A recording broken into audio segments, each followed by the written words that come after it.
Hello, folks. Welcome back to the Podcast Digest. My name's Dan Lizette. This is episode 55, and folks, this is on the eve, well, I guess the eve, 2 days away from my official 1-year anniversary here on the Podcast Digest. 55 episodes in, a couple of those weeks I did have 2 episodes for you guys, so I want to thank each and every one of you for staying along with me on this ride, and welcome anyone who's recently arrived to the show. I hope you're finding great stuff for your subscription lists. I hope you're enjoying some of these conversations with podcast hosts and creators. And I love having you. I love hearing from you guys on Twitter at Pod Digest and hearing what you guys think about some of the shows that I've been featuring. And I actually have a perfect episode for you guys this week. At least I think it is. As you guys have known, I am a huge fan of technology. I've featured a lot of technology shows. I've recommended a lot of technology shows. I've had guests that have technology-based podcasts. And if you look back in my back catalog, all the way back to episode 8, I recommended a show called Clockwise. Back on episode 29, I had a guest from Relay FM by the name of Mike Hurley. You guys might remember him. Episode 35, I talked to Jason Snell. He's got a relay show called Upgrade. And on episode 50, most recently on July 26, in my conversation with the Timbre and Devin Taylor, when we recommended podcasts we love, I mentioned Analog as one of that. That is also a Relay FM show.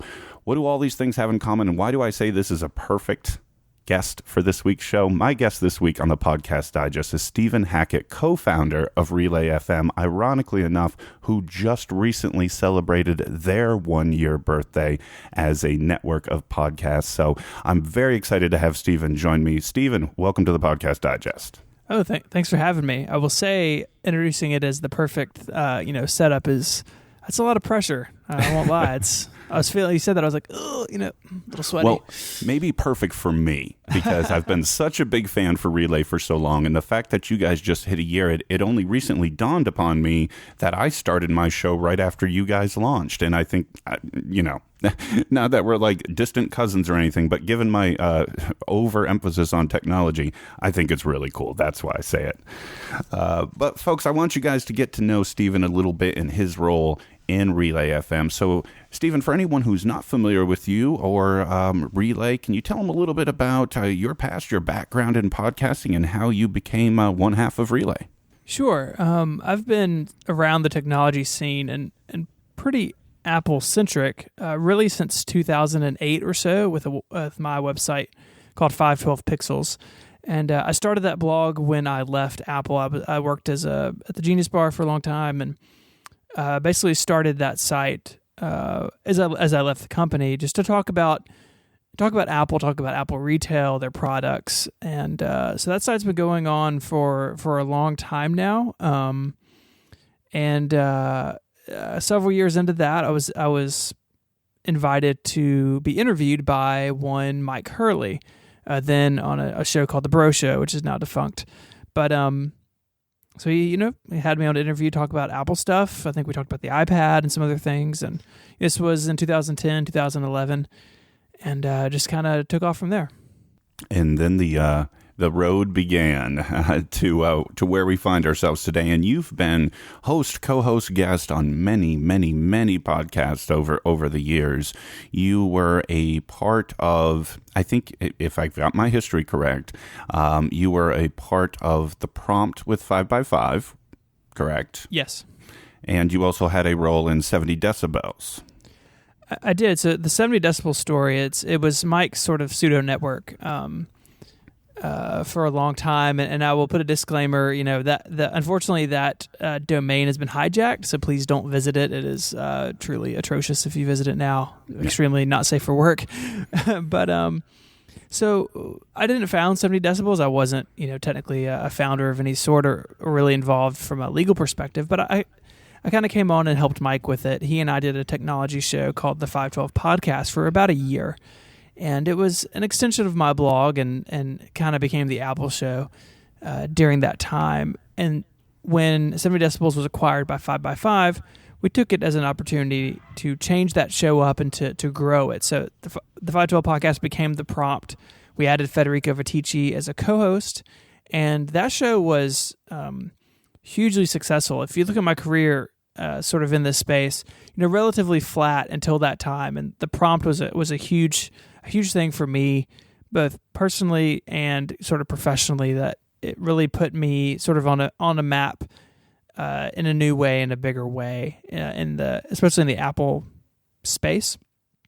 And we did that, and then that show, when we became Relay, that show became Connected, and so it's the same show, still the three of us, still very Apple centric, and still I still think it's a leading show, kind of in our little tech circle.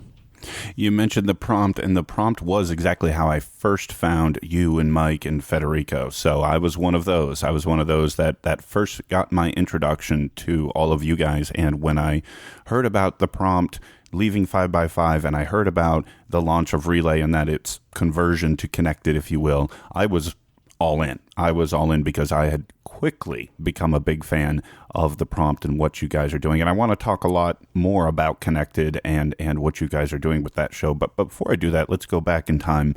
And so you guys are a part of 5x5. You've got the prompt, and you and Mike end up having some thoughts, some conversations, and that eventually lead to the launch of Relay. Take us back a little bit, and I know you've done this on some of your shows already, but as a quick summary, how did Relay come to be?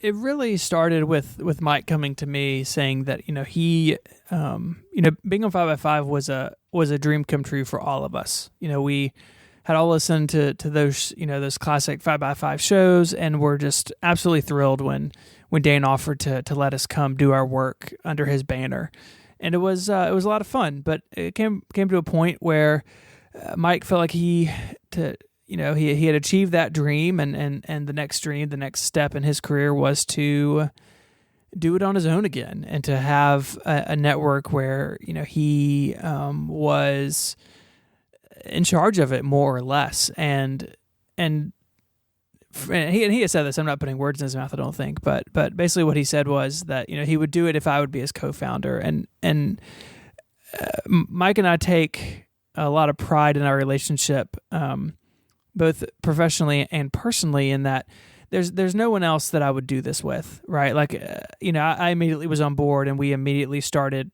sketching out what it could be and how we would do things. But there was never any second question about who we would do it with. Automatically, it was Mike and I doing it together. And we really balance each other out really well.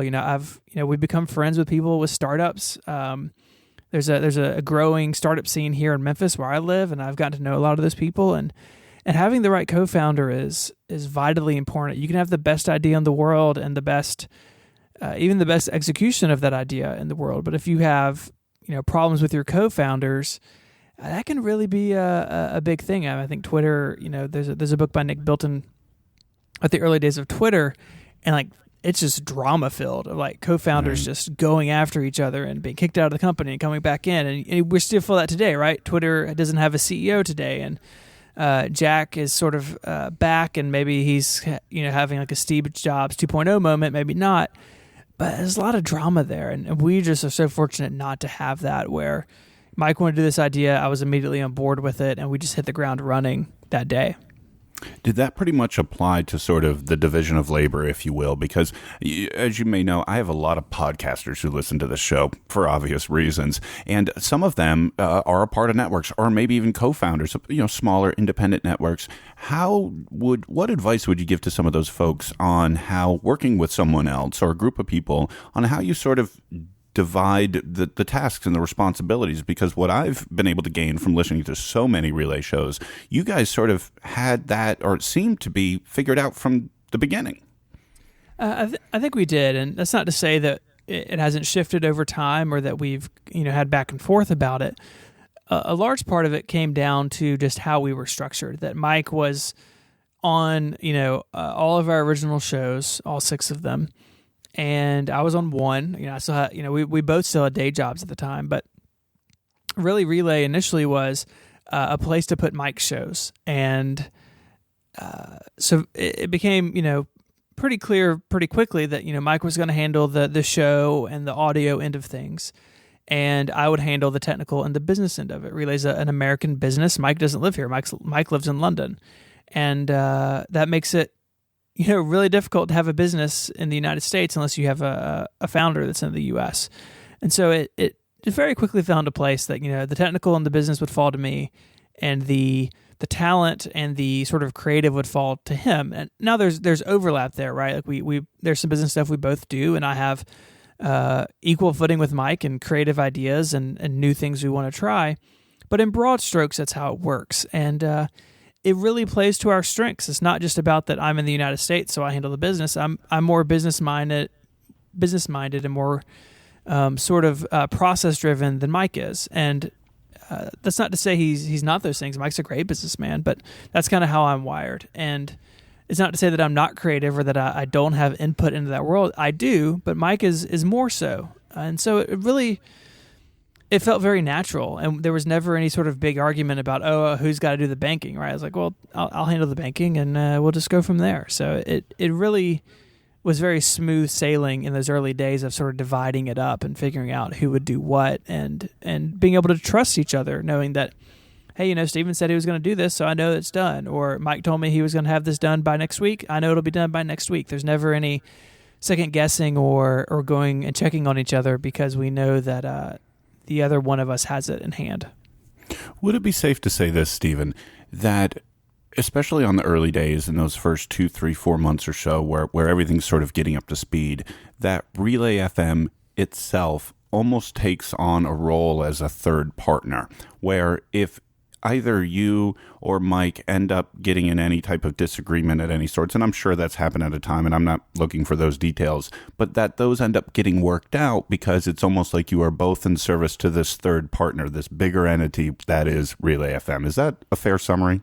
I think it is, and I don't think it's necessarily unique to our business, but you get to a point where your business wants to go in a certain direction, whether it be creatively or from the financial end, but it very quickly, I think a lot of startups find this, that you find where your business sort of settles in, and that doesn't mean that you always let it do that, right? We keep pushing, we keep changing, we keep evolving.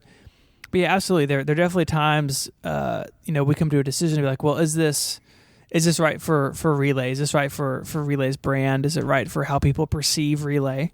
And that definitely goes into the decision making, especially when it comes to new shows. Like, does this make sense? If someone looks at Relay, is this show going to stick out in a weird way? Is this show a good fit, or the host a good fit for what we've built?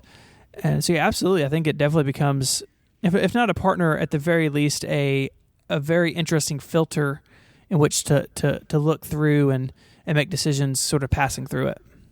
That makes complete sense, and really sort of kind of fills in the background of a lot of things that I kind of gained from listening, and I thought was the case, but wanted to confirm as well. And I think that is all a credit to exactly what you said from the get-go, that Mike was the perfect partner for this, and that you two had all the business and acumen to be able to launch something like this as smoothly as you guys did. I want to talk a little bit more about you specifically, Steven. You mentioned 512 and we mentioned Relay, and you also mentioned that both of you at the time had day jobs when Relay launched. But recently, that changed for you. I know it changed for Mike 2 or 3 months in, where he was focusing fully in on, after he saw the shoelaces, he focused fully in on Relay, but that was more recent for you.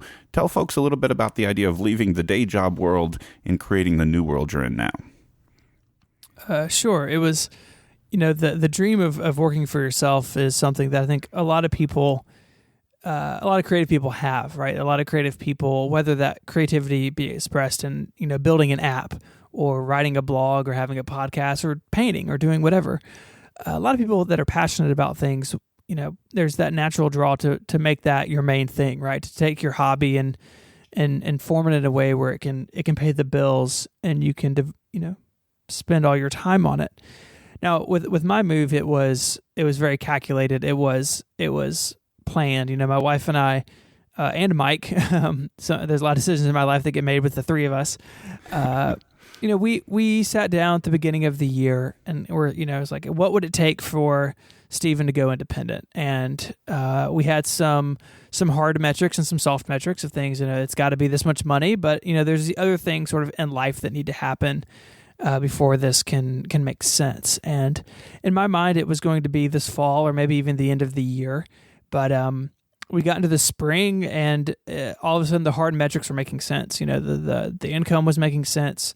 The amount of work that I could be doing but couldn't due to schedule was making sense, right? I had, a full-time job waiting for me with Relay and these other things.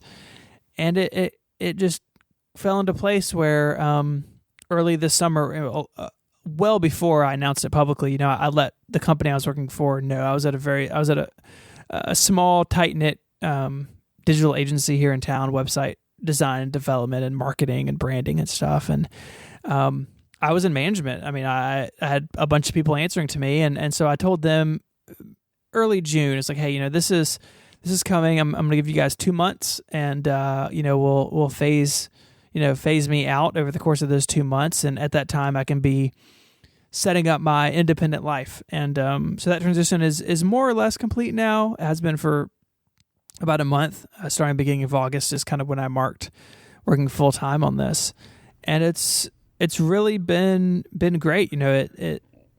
I had that moment, like Mike Shuley's story. I wrote a post about it where I sort of realized, in the back of my mind, it's like, hey, this makes sense financially, but I'm going to hold on for a little while, and I sort of had this moment. I was like, what, this makes sense now, and I could wait another 90 days, but I'm going to be miserable for those 90 days. Like, let's go ahead and get this ball rolling.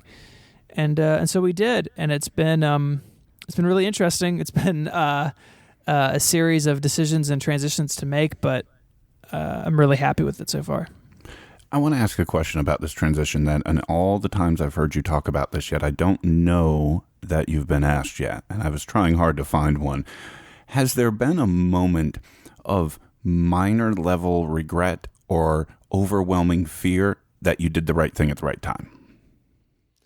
There hasn't been. I think because we went about it in a very controlled manner. I had hard goals. Or like, if I'm not making this money, I can't do it. I'm a provider for, my wife and our 3 kids. We got a mortgage, we got car notes. Like it's that's not to discount people who don't have those things. It's surely not to discount Mike's situation, which is very different from mine personally. Right. But it's like this has to make sense just in ones and zeros, and because it does. A lot of that stress and like nail biting, I think, isn't really an issue because it not only does it make sense month to month, but there's lots of runway. And if it doesn't make sense for a month or I've got a slow month, that's fine for a while. So I think because of that, it feels, I've never had that sort of panicky moment. I think I would have otherwise, most definitely. It wasn't jumping off a roof, but rather going up an on-ramp. Right. Yeah. I mean, there's always, a friend of mine actually just went through a similar transition where it's always interesting when your side money becomes your main money because I don't have any side money anymore, right? Like on paper, I'm actually making, way less than I was because I don't have any side money anymore. Right. But it was enough to basically step from one level to another and it be firm under my feet. So I think that goes a long way in that sort of anxiety. Well, I think it was great that you were able to join the club, so to speak, with Mike. And, if you're supporting a wife and 3 kids, the only thought I have is, what is taking Casey so long? I can't speak to that guy. I know. That's a constant analog conversation, so I just had to get a little jab in there. So I want to talk about 512 Pixels. This website that you've had for a very long time, I know that in the last couple of years you've had, is it safe to say, a renewed focus? It seems like you're posting a lot more in the last year or two than prior. That's interesting. The site 512 has always been sort of at a disadvantage to my other projects. I mean, it makes money and it's part of my income now, but it for a long time that wasn't true, and for a long time I really struggled with what 512 would be. If you go back and look at the archives, and please don't because there's lots of embarrassing stuff in there over 7 years, but it has, I would say that it has evolved. And when we started Relay, part of the conversation was, I'm going to put 512 on the back burner for a little while. And so there was a period about a year ago where 512 was actually pretty quiet. And That's not to say I wasn't writing and not doing reviews and stuff, but what has changed is I'm just not keeping up with the news on the site as much. I'm not, Right. If something happens that's interesting, I'll link to it, but I make the assumption that my readers are reading other sites. And if a news story or rumor breaks and I don't have anything to say about it, or I don't get to it in time, I don't sweat it anymore. And so I think the site has changed, and the site is a much better representation of my actual interest, as opposed to trying to play the game of being an Apple, sort of like news site or something like a Daring Fireball, where to an extent John, I think, has to link to stuff because people expect him to and to have that voice into the conversation, where I don't think people have that expectation of me. And so I can write about what I'm interested in, and I think because of that, the site is better than it's been. It doesn't mean that it's the biggest it's ever been. It's smaller than it was. It's sort of height in popularity was 2011, but I think it's healthier overall now, and I'm happier with it now than I've ever been, because it's more of an creative outlet for me, and not so much of I got to go cover this stuff because it's what's going on. Does that make any sense at all? Yeah, and I was thinking, combining the last two topics, I was curious, now with the day job load off your back, and also the concept, you mentioned John Gruber, and of course you can throw in Jim Dalrymple and Jason Snell, and all of these combo, review/link Apple blogs. Mm-hmm. Is this something that you want to have a foot in? You want to have, you would anticipate being more along those lines? Because clearly, as a reader, as a listener, it rings of that just in style and content. And I'm curious, with the more quote unquote more time, is that something you'd like 512 to evolve to someday, maybe? Or yeah, I think it sounds arrogant. I don't mean it to be, but I do think that 512 has a voice that people look for, and I think that the readership that I have, which is sizable, is there because they're interested in what I have to say, and I am interested in growing that and doing more with it. I think a good recent example is my Apple Watch review, which I finally got to writing recently. I read it. It was excellent. Thank you.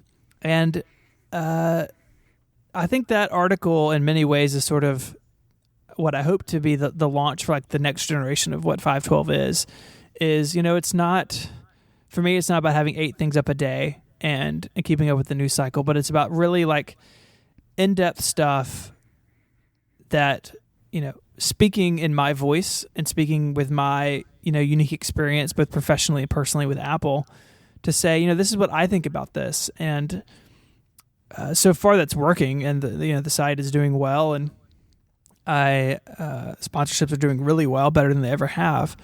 And so yeah, I would like to be considered sort of in that club of, when you rattle off guys who work for themselves, the best part is I'm friends with all those guys. Like right. Sean Blanc and I work together on a bunch of stuff, and we're close personal friends in addition to being, professional coworkers on the Suite setup. And I look at what Sean's doing, and Sean has been doing this, for several years now on his own, and people respect Sean for what he has to say, and people respect Sean for how he says it.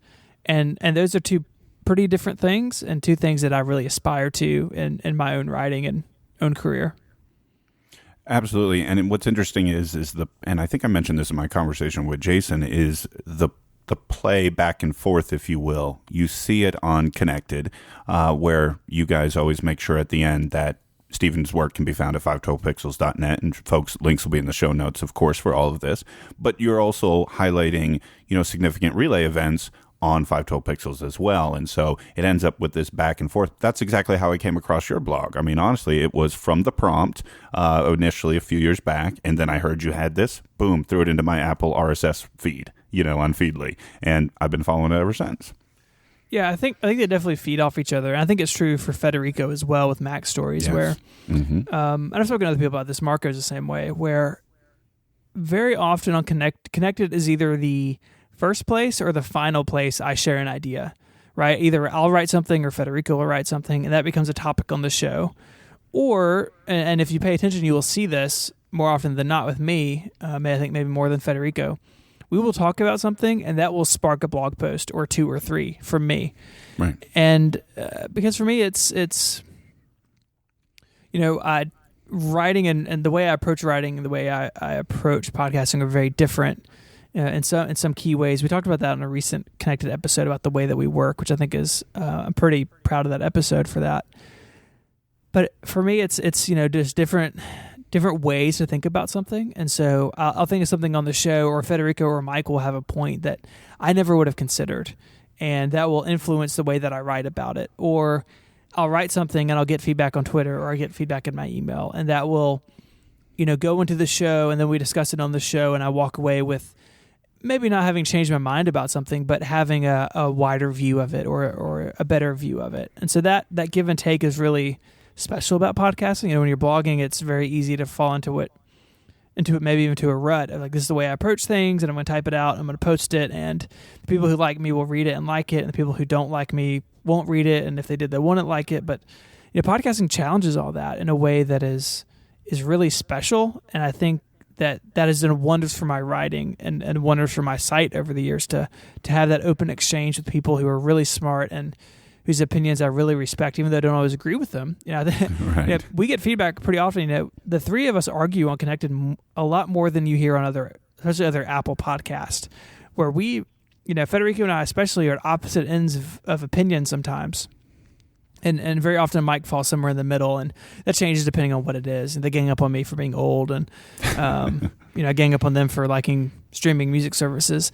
But at the end of the day, we all really respect each other, and I think that three of us grow professionally because of what we get to do there. And you brought me directly into my next topic already, which was Connected. And I'm really curious, and Mike and I talked a little bit about it as well, but I want to sort of throw the same ideas at you. You mentioned, how you guys do get in more arguments than other Apple Tech shows, and there are many, right? This is something you guys know, Apple Tech shows. I know because I've subscribed to probably 8 or 10 of them, and I love them all for their own reason. But Connected and previously The Prompt have always stood out to me as a very unique offering in that playlist in my app. And I'm kind of curious your thoughts as a third of this. Why do you think it's so unique? What do you think stands apart besides the arguing?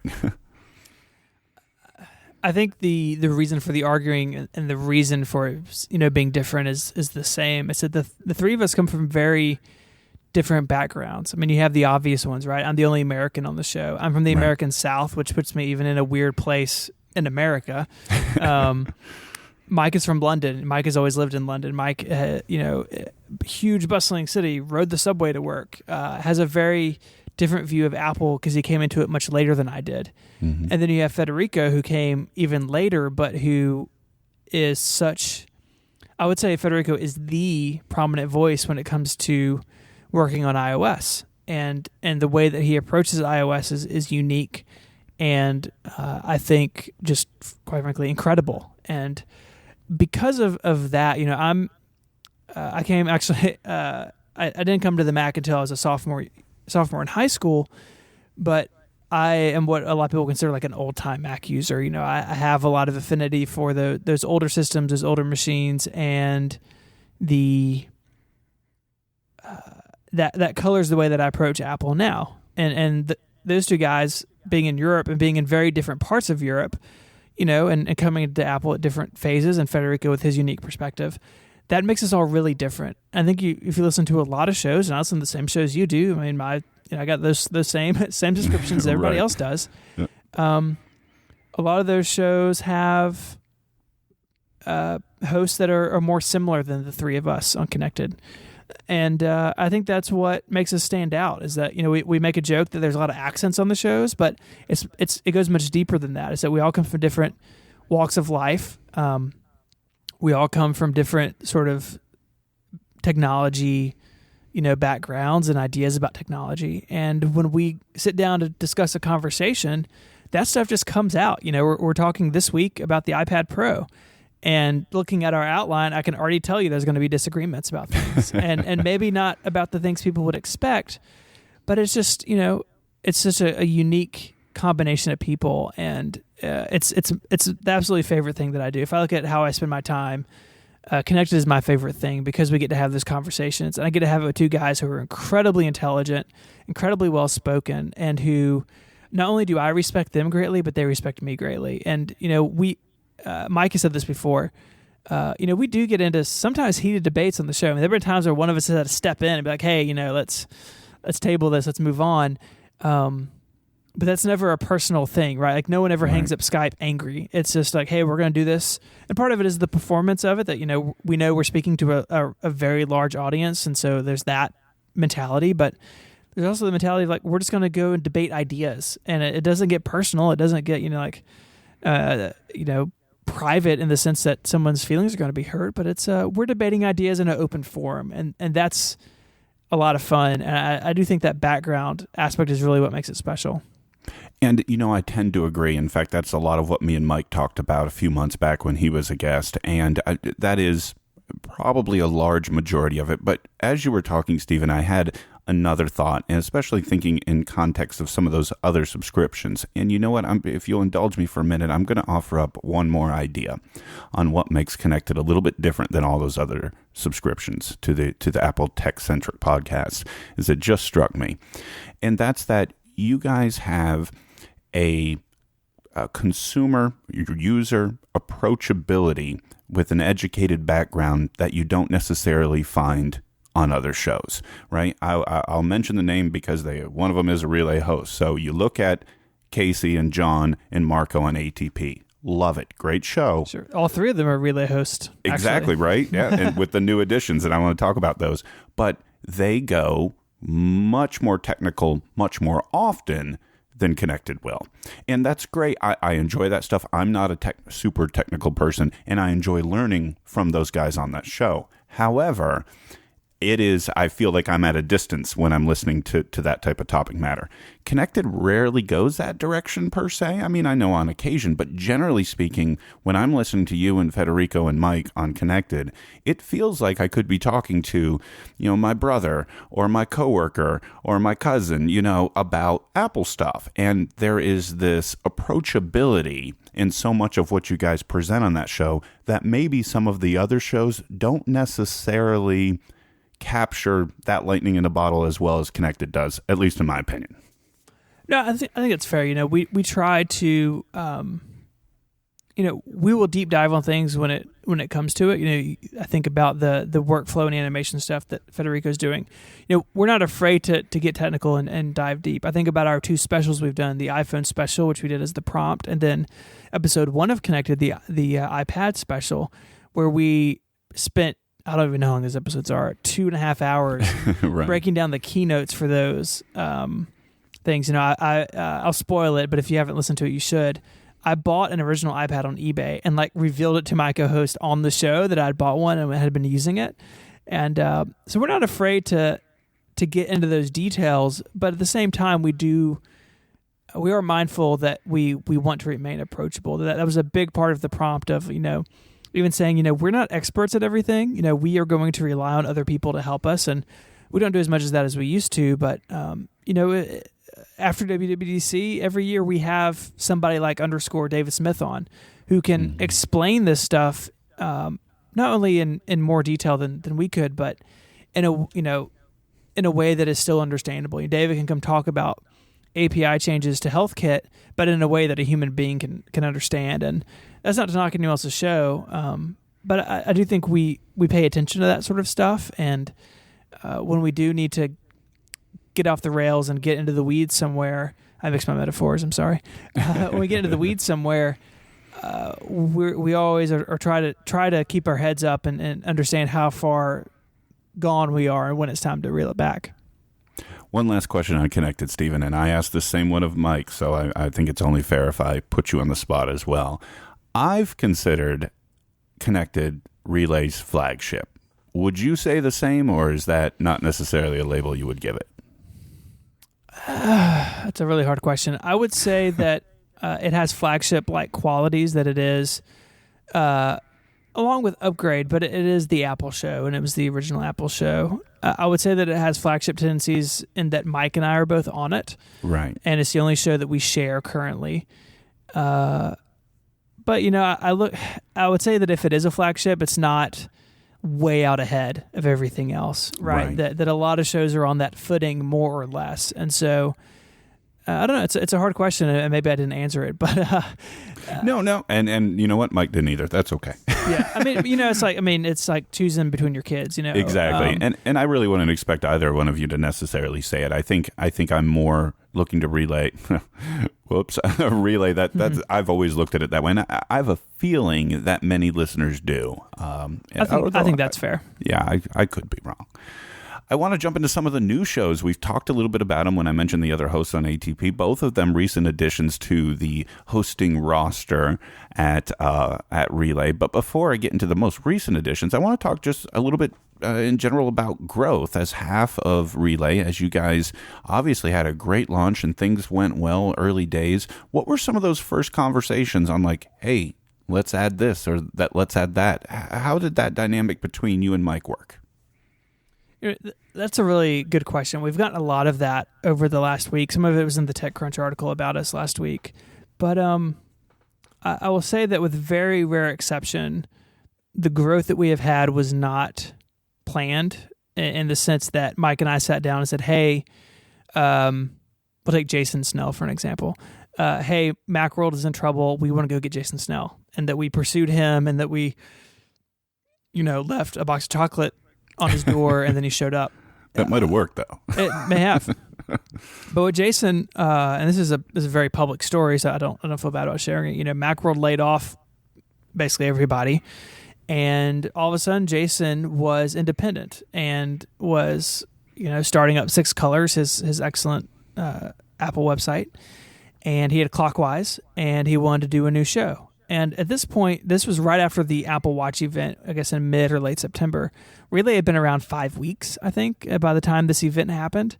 And Jason comes to us and says, I have Clockwise with me, and I want to do a show with Mike. I want to do an Apple show. And Upgrade's broader than Connected in the sense that they will cover basically consumer technology, as where Connected is mostly Apple. And Jason didn't have to do that. Jason could have walked in anywhere. Jason is big enough, he could have done it on his own, right? He had the Incomparable. He could have just done a couple tech podcasts as part of that or a part of Six Colors, but Jason wanted to work with us, and we owe so much to him for that decision. Casey was the first non-sort of 70 decibels 5x5 host we had, but Jason was the first person who came after that. So both Liss and Snell put faith in us very early on. And when Jason Snell knocks on your door, you open the door, right? Like it's, of course, like Jason, I've read you since I was a kid, right? Like, I was in Macworld magazine twice, like the printed magazine. I have probably 24, between those two things, like 24 copies of Macworld in my attic where, I went and bought 5 or 6 of them and gave them to my parents. And Jason informed a lot about how I think about Apple through his writing over the years. And so Jason wanted to work with us. We were like, yeah, let's do it. That's what I was going to say. Question. So when Jason came calling, what did you and Mike just look at each other like, are you serious? Of course. I would have been floored. We were. And it was very much, he reached out to Mike first. And so Mike and I, were talking and Mike brought it up and I was like, yeah, let's do it. Like there was no question we have to do this and we want to do this. And we are just honored and humbled by it. And if you go down that show page or go through our blog where we announce new shows, that's how the vast majority of them happen. It's people see what we're doing and want to be a part of it. And, for every show that we accept and bring on, there's lots of other shows that we say no to. But we've had the opportunity to work with some of our heroes and they've shown up and wanted to join us. And that's really, it's incredibly humbling. And so that's really how a lot of the growth has happened, is that people want to work with us. There's some exceptions to that. Material is a good example of, from very early on, we had wanted to do a Google and Android centric show. Very early on, the network was, and it still is, heavy on the Apple side. And we wanted to do a Google show for a long time. And it was about finding the right host and finding the right time to do that. And that was something that we just sort of hacked away on for a while of, hey, we know Russell at the guy, his company writes Pocket Cast, an excellent podcast client for iOS. And I would say by far the most popular and best podcast app on Android. and super nice guy and very helpful in getting us off the ground. He listed us in his directory on day one. Super nice guy. I'm like, okay, we got Russell. Who else, who do we partner him with? Does Mike do it? Does Steven do it? Does somebody else do it? And so there are the occasional projects where it's more deliberate and more just getting through, finding the right people and finding the right time. But a lot of stuff has just been that spark, and it's been really exciting and sort of scary at times. But again, very humbling and very thankful for it, a year in. I'll tell you, running through the tech sphere, if you will, I mean, I was Relay fan day one, Connected and Analog were released that first week, and I downloaded them both on the day they released. But now, a year later, you guys are hosts, to use that term, to some of what I consider to be the greatest technology voices that I can listen to forever. Between John Siracusa, Andy Anatko on Material, Merlin Mann on Reconcilable Differences with John. I mean, those three especially, and there's so many more. I mean, I'm a huge Marco fan, Casey fan, and so on and so forth. But those three especially, there is something about their communication style and their level of intellect on the topic matter that will lead me to continue to add every single episode of any show that they're on in an unending playlist and remain completely satisfied. And the fact that all of them, and so many more, when you talk about, Mac power users and all the other, with Rocket and all the other things that you guys have going on now, it's amazing in 12 months, the stable that you guys have been able to create. No, it is that. And it's very kind of you, but yeah. I mean, I look through who's in our Slack room and who's on our people page, and it just floors me that there's so many people that I've read for a long time or listened to them for a long time, and now they're part of what we're making. Somebody like Christina Warren, who senior tech analyst at Mashable, and she's a co-host of Rocket, which is a great show on the network, and it blows me away. These people, like, I see you on TV, right? Like, you were on television on a regular basis, and you have a show on my network, and it's just mind blowing. Is the word that comes to mind for me.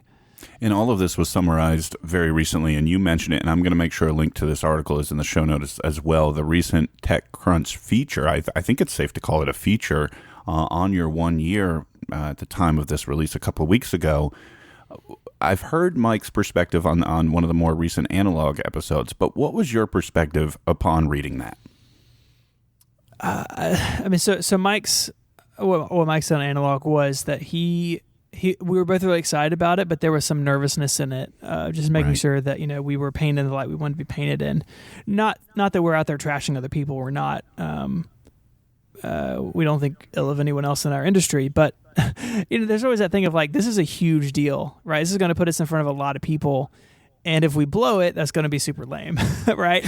And so for me, it wasn't as serious as Mike, partially because I have done a lot with the press. Went to school, have a journalism degree, so I kind of know how that world works, and I knew that it wasn't going to be like a bloodbath of Relay. There's nothing out there about us that we have said, or that I don't think anyone else has said, that would lead to that sort of article. But it was sort of like, I really want this to be killer. Like, I want people to read this and be, not necessarily be impressed with me and Mike, because it's not my goal, but be impressed with what we have built as a group of 30 people now. And I think the article does that, just scrolling through it now again, seeing all this artwork, and just knowing how many people are behind the scenes, like our graphic designer and our developers, and our, not to mention the fabulous talent and our hosts.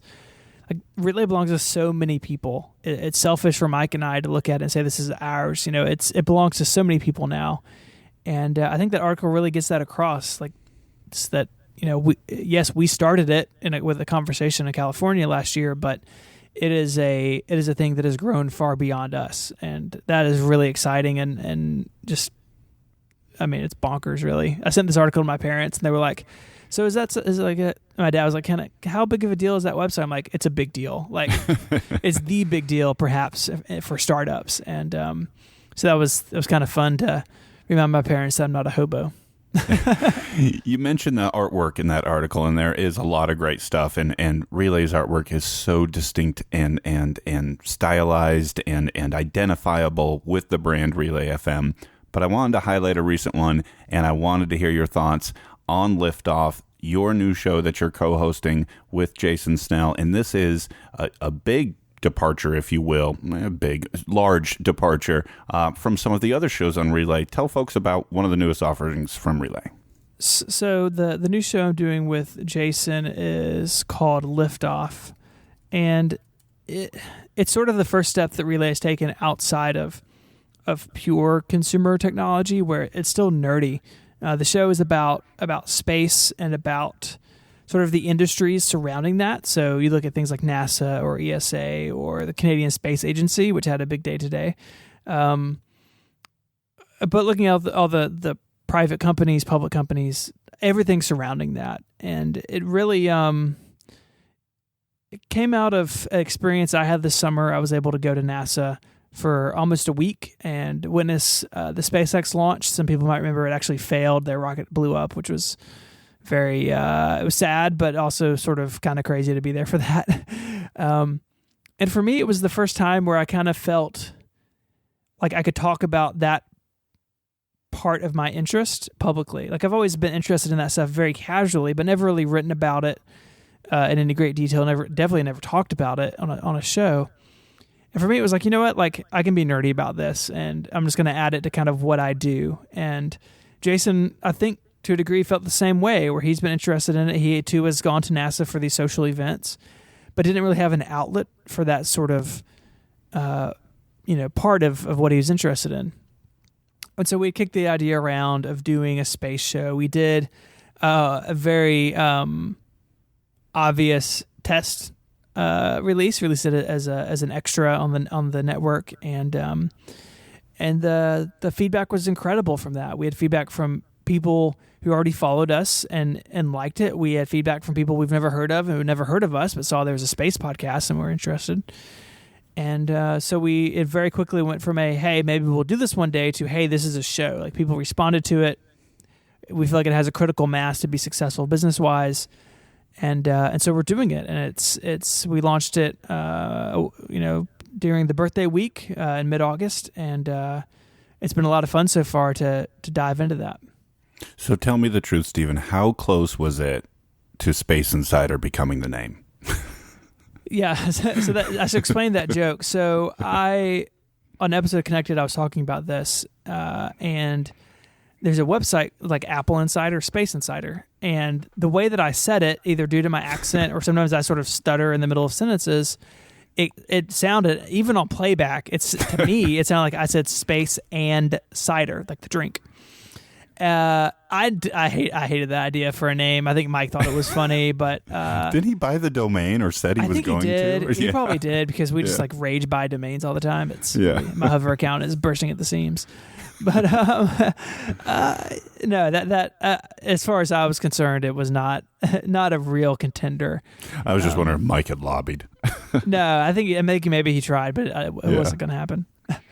Well, I've listened to the first episode, and I am not a space guy, but much like I mentioned with Connected, you guys have a way, between you and Jason, you guys are phenomenal, and you guys have a way of presenting this in a way that makes me start to pick up my phone and start to go to websites I've never been to before and follow accounts on Twitter that's like, and obviously a lot of space-related news, especially over the last several months, has been front and center, and there is a heightened interest, and so I think this is coming along at just the right time.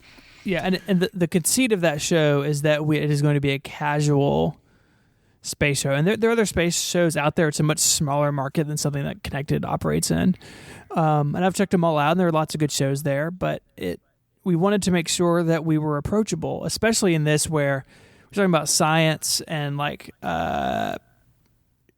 flight paths and orbits and different types of stars, and it can get very sciencey very quickly, and that's going to turn a lot of people off. And what we really like about space is that it is actually approachable if you're interested in it, and we want to convey that. So we had an email the other day that someone was like, I wish you had gone in more detail on this. And I was like, we may circle back to that at some point, but the idea is that it's a water cooler conversation about space. It's not a lecture, right? It's not, you're not going and we're not going to deep dive into the engineering or something. Because we don't know it, right? Like we could research it and retell it, but our interest is to a degree casual. And so we're kind of speaking to people in our sort of at our level of interest and knowledge. And that's not to say we're not going to deep dive on some stuff. I think in a couple of weeks, we're going to have our first sort of primer episode where we're talking about something in depth. Like we're going to explain how X works, we're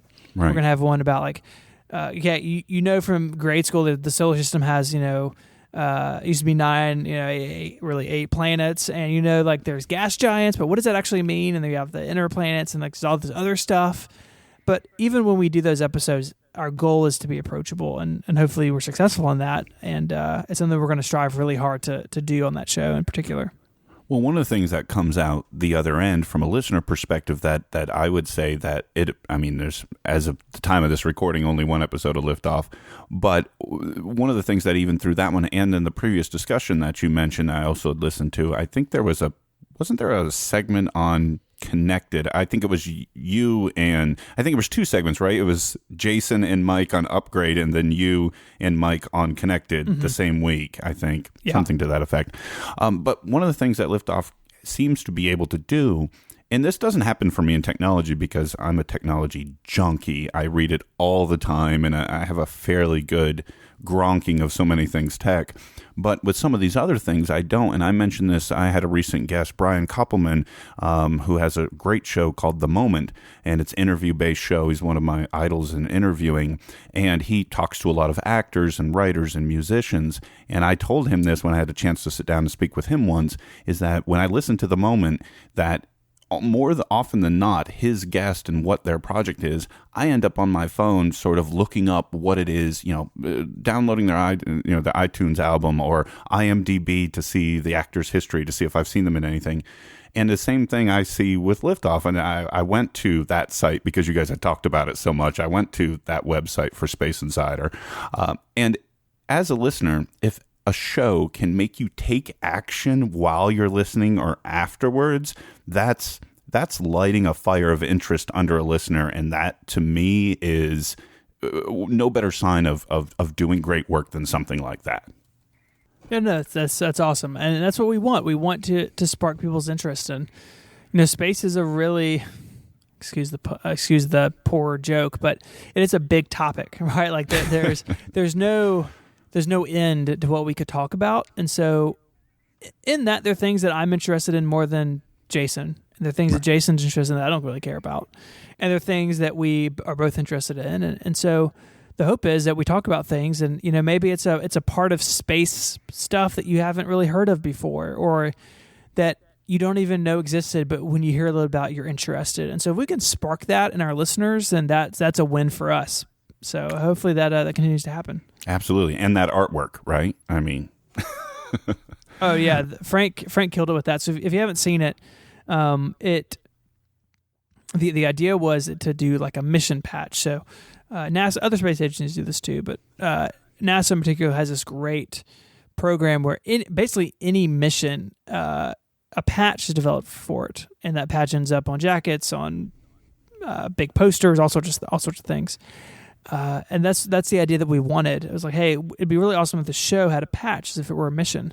And I sent Frank, our designer, basically a web page on NASA's site of just like all of the mission patches ever. Basically, this page takes like 3 minutes to load. It's just thousands of images, and none of them are compressed, right? It's a ridiculous web page. And he sent the Liftoff art back in about 4 hours, and we tweaked one minor thing, but the most incredible thing, if you look at it big, is it looks like it's fabric. Like there's like stitching and little like tears in some of it, and the detail is incredible. And I know I'm not supposed to pick favorites, but it's my favorite artwork currently. It's just really incredible looking, and he really knocked it out of the park on it. Oh yeah, I completely agree. Completely agree. It's so cool when I first saw that. I'm like, oh neat. And what's funny is Mike confirmed on a recent episode of Analog, I think the most recent one I keep alluding to, because I heard it today, that the 16 represented, I thought it represented the 16th show, but Mike corrected, it was the 16th logo he did, right? Artwork he did, because the first would have been the Relay logo. So it's actually the 15th show, is that correct? Yeah, that's... I don't know. I thought it was the show, but then I heard Mike say that somewhere, and I was like, "Is that actually true?" And I haven't looked it up. I'm sure Frank knows. Yeah. And there's artwork for a show that didn't happen, but everything was finalized, and the show just kind of on hold indefinitely. So I don't know if that was counted, and then like no one, like who knows if B-sides, like our After Dark feed is counted. Like I count it sometimes. I don't know if that's counted or not. So I don't really know, but roughly it's the 16th thing that we've done. Yeah, it works. And either way, you know what? I don't think it should be clarified. It adds to the mystery and allure of the liftoff artwork. So there can be, debate on Twitter about what the 16 means. So it'd be like the suitcase in Pulp Fiction. It is whatever you want it to be. Yeah, exactly. Got one more topic here for you I really wanted to talk about. Well, a couple more, but I wanted to touch a little bit on advertising. As anyone who's a listener with Relay knows, that advertising is sort of the financial bedrock for Relay, as are many other podcasts. That's sort of, by and large, the current fashionable monetization model. But there are people doing other things, and one of the most... Well, I guess I could add, Mark Maron's recent thing with Howl and that app, the Netflix for podcasting, but I'll leave that one to a side for a second, because I really wanted your thought on another network, and that is Gimlet. I'm sure you're familiar with them. They're another big podcasting network of they have 3 shows at this point, and I've talked with one of the hosts of Reply All in the past, and they've recently launched a membership plan. And so as far as I understand it, it's $60 a year. You get a shirt in that, and then you get access to pilots and things they're testing and so on and so forth. And it's an additional means, because Gimlet still has advertising, to help support the network. And I was just curious, your thoughts on that model, your thoughts on advertising in general, and could there be anything in the future in terms of changes for Relay? Sure. And I will say right off the bat that I have huge respect for Gimlet. And it's interesting, the companies are more or less the same age. I mean, roughly. Startup Season 1, in which Alex Bloomberg tells the story of founding his company, which is just an incredible look at like all the behind the scenes stuff that people don't talk about. That show was out as, more or less as we were doing Relay, right? But the companies are incredibly different, both in the way that they were founded. We are bootstrapped. There's no outside funding in Relay. The startup money came from us. We paid ourselves back. We are profitable. Very, what people in our industry call lifestyle business, and the fact that it hasn't changed our lives. I haven't bought a boat, but I live comfortably off my income from it. Gimlet took, very famously, very publicly in Startup Season 1 did take funding, and their model of the way they do their shows is very different from us. We're very conversational, very low key. They're very highly produced. If an episode of Startup was on NPR, you would never know it wasn't an NPR show, right? Right. And that's great. I think there's room for both of us in the market, and I respect those guys. If they know who we are, hopefully they respect us. But what's interesting, of course, and to actually get to your question, is the advertising question. And we spoke about this in the TechCrunch article, where advertising sponsoring creative output is as old as time, right? Like if you were a caveman and you got your newspaper on a stone tablet, there was an ad for, Bob's Fire Services on that stone tablet. It really is that old. Newspapers, radio, TV, internet, all of this stuff is ad supported. Now you look at that long term, and there's obviously risks with that, right? As someone who, I started blogging in 2007 or 2008, and I'd already missed the window. Guys like Gruber, Kotke, Heather Armstrong, who writes Deuce.com. We actually went to the same high school, which is crazy. That generation of bloggers were present when blogging could pay your bills. And for the most part, that's not true anymore. If you go start a blog today, unless you just have runaway success, internet advertising doesn't pay what it used to. I don't think that's going to happen with podcasting. I think that by its very nature of having, at least the way that we do it, very native advertising, in the sense that if we have a Squarespace ad, Mike reads the Squarespace ad as we record, or even if it's done in post, one of the hosts reads it. And it is, our sponsors are well connected with our listeners in the sense that they're good fits. That we know that if someone comes to sponsor us and they don't make sense for our listenership, then we know it's not going to be successful. And maybe we need to have a conversation with them, and we're not just going to sell anything. We're going to be mindful that our listeners' value is to us is their time. Like, their time is what is the currency we're exchanging. And we want to be respectful of that, and part of that is being respectful of what ads we read. And so for us, all of our eggs are in that basket right now, and it's been hugely successful. Each quarter is great, and we're experiencing growth. We've got 2 full-time people now, or I do other things, but it's the large part of my income.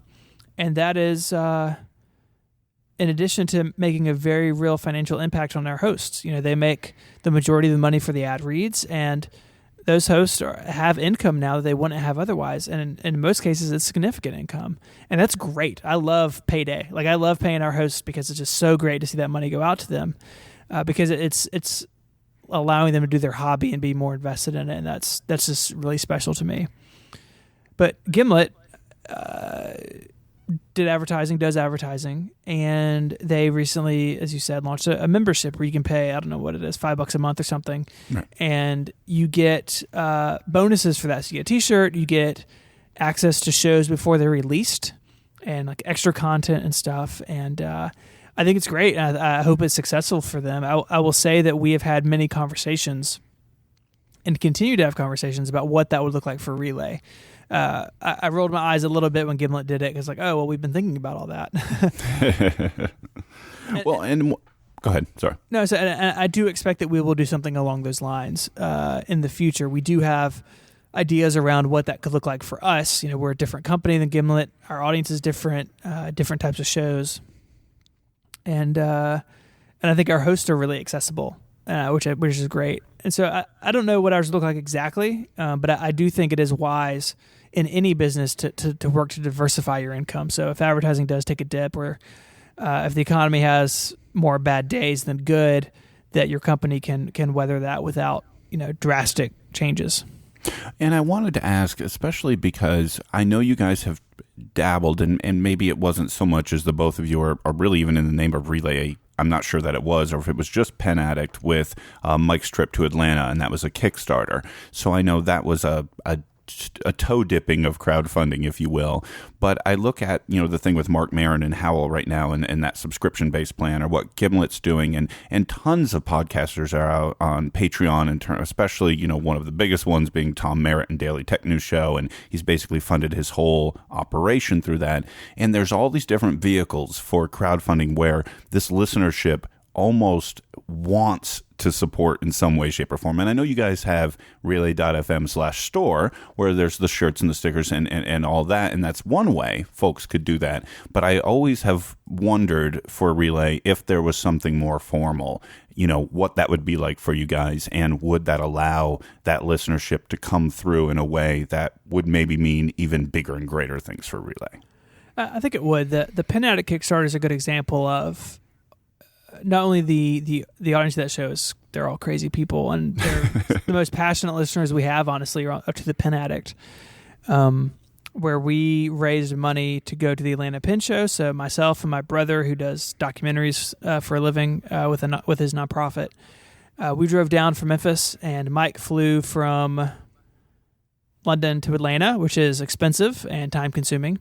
And we spent 3 days at the Atlanta Pen Show and filmed it, and did the podcast live and streamed it live, and then released a video of that as well to the Kickstarter backers. And we reached our funding in the first day, and I think we ended up being double or almost double of what we needed. And so we were able to do more with that. And that really opened my eyes that people want to do more and want to interact with us in more engaging ways than just listen, right? And we do get emails very often like, hey, I bought a shirt 6 months ago, and I can't buy any more Casper mattresses. How can I support you guys? So we do feel like there's demand there to a sense. There are people who want to do more.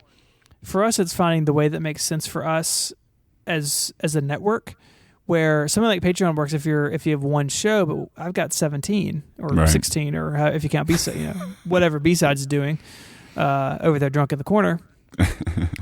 So that doesn't really, I don't think, works. Like how would I even begin to do that? Right? How would I begin to have a Patreon for the network and deal with 25 hosts and a bunch of different shows, and so we're working through all that, and it's complicated, and we want to do it right, and want to be respectful of everyone involved, of the people who would potentially support us, and of course the host, and figuring out we want to make more so we can give more to them, and that's really complicated, and it's one of those things that now that I have more time, that's one of my big tasks, is to think through that. I'm not saying we're going to do anything immediately or even ever necessarily, but spending time thinking about that is important to us right now. It's on the goals list. Yeah, I'll say that. Absolutely. Have you and Mike or any of the other roster of hosts had any discussions regarding potential other formats? So live shows, or maybe even video. I know Mike has some strong feelings on video. I've heard him talk about those. But any other kind of twists or variation on some of the presentations going out there right now? Yeah, I tend to agree with Mike on the video thing. That's really different from what we do. Right. And just say take Connected, just because we've been talking about it. Like what in the world would Connected be video? It would be the three of us talking heads on Google Hangouts. Like we're not in a studio together, right? Like a good example, even though they do things on the show I don't necessarily like always, but the Vergecast is an audio podcast. They also stream video, but they're all sitting around a table, right? So they're talking about a new phone, and the phone is on the table, and they can look at it, and they can talk about it. And but that's really different from us because we don't have studio space, right? Like most of our hosts most hosts don't even live in a city with another host, right? Like, really, Jason and Merlin, I think, are the only two who live remotely close to each other. So I don't know what that would look like to take an existing show and add a video to it. I do think, though, there's an opportunity for us to do more because we have a lot of creative people. And so if someone were to say, hey, I have this idea for something and it worked, we're not going to do it out of loyalty to our format. We'll do it if it's creative and if it makes sense and if we think it'll be successful. Just nothing of that sort has really come up past the Kickstarter. And so I think immediately what we'll see, or not immediately, I would say what we see first is diversification of topics. There's things like Liftoff, which is sort of a half step away from what we've done. It's a similar format in that, something that's really important to us is preparation for shows. So shows aren't scripted, but most of them at least are pretty heavily outlined. So like Connected, we're usually going through a 2 to 3 page document. I know Liftoff is the same way, Upgrade is the same way, Cortex. A lot of these shows have outlines they're working from to make sure that things stay on track and that sort of thing. But I think the casual conversation, but with preparation, which I don't have a catchy name for. I think that's it. I think that format works in a bunch of different spaces. And whether the medium changes, I don't know. But I think that we could say that we wanted to do a car show. I think we could do a car show. Like, we find the right people and we apply that metric of, we prepare for a show and we're interested in it and we come equipped to talk for an hour, right? Very rarely does anyone in our network sit down and not know what they're going to talk about. I think that's really flexible. And I think that will serve us well if we decide to branch out more into various topics.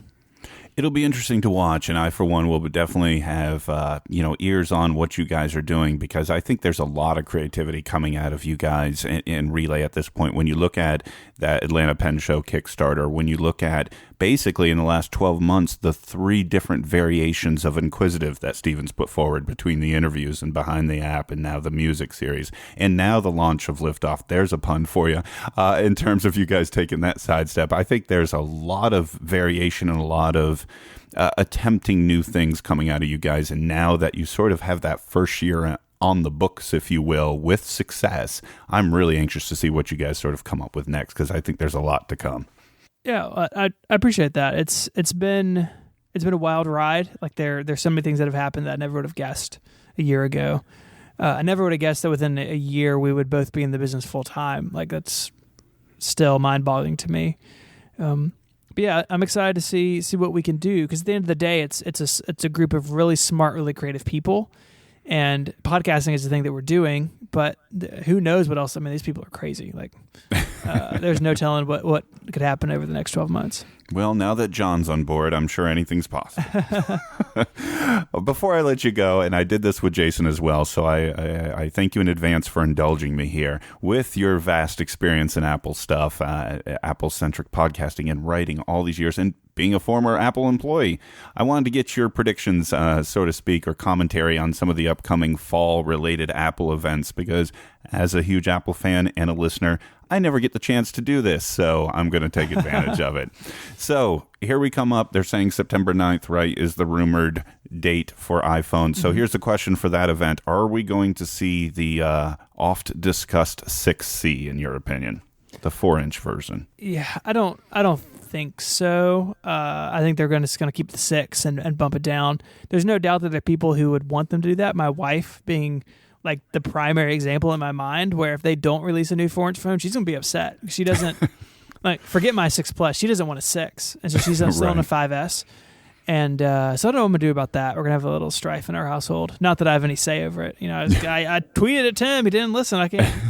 I had to sell my wife on the 6 too. Believe me, I got the 6 Plus and she had the 5S, and she was looking at it longingly. And I said, she's like, but it's too big. And I'm like, well, you can try a 6. She's like, okay. That's pretty much how I could be wrong, but my gut says that we're not going to see a new 4-inch phone. I think maybe the year after in the free tier, but I don't see a $99 4-inch phone in the cards. But play this back when I'm wrong. Yeah, so if they move the 6 down, you think they're going to keep the 6 Plus around as well and have 2 at that? I don't think so. I think the 6 Plus will go away, and it'll be what I'm hoping is the 6S Plus with more RAM, because it desperately needs more RAM. Tell me about it. I'm with you on that one, that's for sure. Well, the iPad's likely in a separate event, but at that event, do you think that's where Apple TV hardware debuts or no? I don't know. We spoke about this at some point. So the problem is I get my show and other shows confused. So someone on Relay at some point has said that they're not sure that just an iPhone event is possible anymore. They need to marry the iPhone with something else. Right. Now, the watch, if your only data point is the watch keynote, that was really strange, because clearly they're not going to introduce a new category every year. And if you I just rewatched that not too long ago, and the iPhone is over in like 12 minutes. Like, done, and then the rest hour and a half is the watch. And so I don't know if an Apple TV is coming, if it will be with the iPhone or with the iPad. If you had a gun to my head, I would probably say with the iPhone, just because I think that Max and the iPad will be in October. But I think Max and Apple TV are probably interchangeable as far as which month it'd be announced. You mentioned your Apple Watch review, and I mentioned I read it, and I'm looking at my Apple Watch now, and I do have one. Do you think this is a annual product upgrade for them, or do you think they're going to go 2 years or more? I don't think it'll be annual. I don't expect one this year. Part of that, I think, is they took such a long time to ramp. It's really at a point now where you can order one and get one. Like, right. Yeah. At least the version you want. Right. Yeah. You could be like, well, I can order like a 38 aluminum, but I don't want that. Well, the 42 Space Gray, I swear, like it just became available last week. Yeah. So, the Nerd Watch. I think part of that was them just guessing what people wanted, and I'm sure that they'll be better equipped in the future. That's Tim Cook's wheelhouse, right? I don't think it will be, so I don't think we'll see one this year. I really hope that it is maybe every 18 to 24 months. Not necessarily because it's so much money, but I spend more on a phone than you could on an Apple Watch, right? If you just buy a new sport watch every year, it's cheaper than an iPhone, but it's just like another thing that you have to keep up with if you're into this stuff. And I just think the hardware is less important on the watch than the software is. I said in my review, I have no complaints about the Apple Watch hardware. It's beautiful, it's functional. Yes, it's kind of dumb that there's like a huge button on the side just to talk to my friends, but all in all, like, it's pretty dang good for Gen 1 hardware. And their big move right now with the watch is software. It has to be. And they have problems with apps and the speed and if your iPhone goes away, your watch explodes. Like, they got to deal with all that stuff. And so I hope that they're spending their time on that, and that the software will be such a huge improvement. You don't really care so much that your watch is 18 months old or 24 months old. I'm dying for watchOS 2. That's for sure. Agreed. Count me in that camp. That's for sure. So is it pretty much a foregone conclusion, in your opinion, we are going to see the iPad Pro, at 12.9, 12.2? Yeah, there's definitely, it's one of those things, there's so much smoke. Yeah. With its fire. Similar with the 21-inch Retina iMac, which is, there's a ton of evidence in El Capitan that machine is real. The Retina iMac hasn't really been bumped. So I expect, new iMacs this fall at some point as well.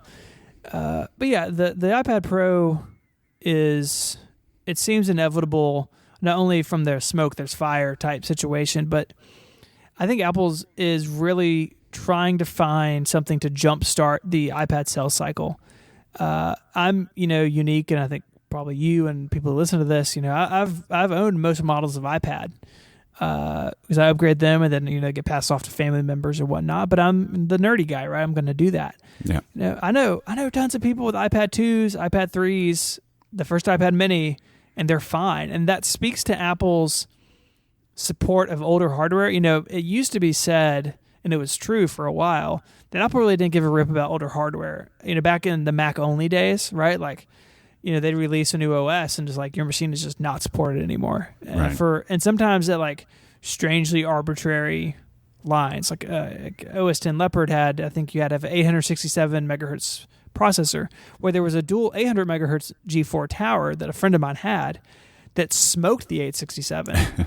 But it was like, well, no, it's 67 megahertz too slow. Well, it has twice the processors. About like, nope, can't run it. It's like silly things like that. And Apple has done a really good job with iOS and supporting all devices. It's a thing that really sets them, in my mind, above what Google's doing. But the cost of that is people just don't upgrade the things, especially the iPad, because that's for sure. Honestly, like my kids have the first Retina iPad, so the iPad Mini 2, and like they have games and stuff on it. I picked it up the other day because it was just handy. It's like, this feels snappy. Like, it feels fine on iOS 8. And so people just don't upgrade these things. And so from that perspective, I think Apple's trying to find ground where, people will purchase these things new again. But I think, too, at the same time, it feels like a sort of natural progression, especially if the pen stuff is true. Like, I have friends who are artists who have tried every single iPad and use, one friend in particular, switched from the iPad to the Microsoft Surface because the pen stuff was so much better on the Surface. And he's like, I'd love to run iPad apps, but the Surface pen stuff is so good, I can't turn it down. So I think there's a whole other groups of people who would be interested in something with pen input that's bigger, that's more conducive to things like art and design, which is right in Apple's wheelhouse. So I think we'll see something along those lines this fall for sure. Yeah, and I think this fall is going to be interesting. You mentioned the Surface. I could have swore I just read something yesterday or day before that Microsoft's announced an October event, I believe, and they're rumoring Surface 4 at that. And it'll be interesting to see how close the iPad event and the Surface event, and if iPad brings the stylus with the Force Touch and the pen, how that's going to go up against Surface 4. And it should be an interesting fall for those folks you mentioned. Yeah, I think so for sure. Well, that really extends the extent of the time that we've got here, Stephen. In fact, I think we've just set a record, and I apologize, and no, I thank you. I think this is going to be my longest episode of the Podcast Digest, but I'm such a huge fan of Relay, and I really appreciate your time to talk to you about all the great work that you guys are doing. Before I let you go, can you tell folks where they can find so much of the great stuff we're talking about? Sure thing. So you can find our shows at relay.fm, or if you search for Relay in the iTunes store, or most podcast apps have us listed in the directory, which is super great. Check out our shows. There's a master feed if you want to just get the fire hose. Then my writing is available at 512pixels.net, and you should come say hi on Twitter. I'm ISMH. Excellent. And that master feed, folks, is what I am subscribed to. I am a master feed subscriber for Relay FM, and proudly so. Folks, that will do it for this week. I hope that you enjoyed our conversation today, and thank you again. It's been a year for Relay. It's been a year for me here at the Podcast Digest. I couldn't have done it without you folks. Thank you very much for your feedback. Thank you for listening. Until next week, this is Dan Lizette with the Podcast Digest. Thank you for listening to the Podcast Digest. You can follow the show on Twitter at PodDigest. Like the show on Facebook at facebook.com/The Podcast Digest. Email the show feedback at thepodcastdigest@gmail.com. And you can find all the previous episodes and exclusive blog entries at the show's website, thepodcastdigest.info.